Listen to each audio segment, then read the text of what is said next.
दुर्दैवाने आज कोणता उमेदवार जास्त पैसा वाटतो हेच निकष ठरले आहेत. काय 1 कोटीचे पाईप दिल्यात, आता ते पूर्ण करा.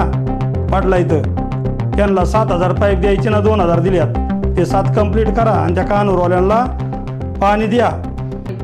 आजच्या राजकारणामध्ये विकास कामे, लोकांची सुखदुःख, वैयक्तिक प्रश्न, पक्षनिष्ठा, व्यक्तिनिष्ठा यांना कोणतीही किंमत उरलेली नाही.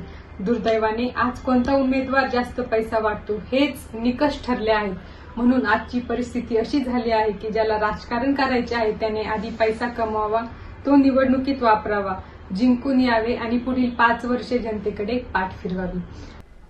आणि हे काय समजा पैशाचं कानूर मेसाईमध्ये यांनी पाईप दिले, यांनी फुकट पाईप आणले काय यांची कोणाची घरची कंपनी होती, ते फुकट नाही. यांनी काय 50 काय 1 कोटीचे पाईप दिल्यात, आता ते पूर्ण करा.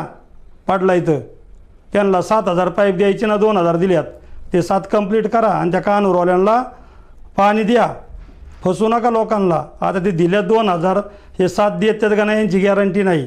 नाही त्यांनी आपल्या कुटुंबाकडे लक्ष द्यावे, घर सांभाळावे, प्रामाणिकपणे पैसा कमवायचा, कुटुंबाची हौस मौस पूर्ण कराव्यात आणि कुटुंबाला वेळ द्यावा.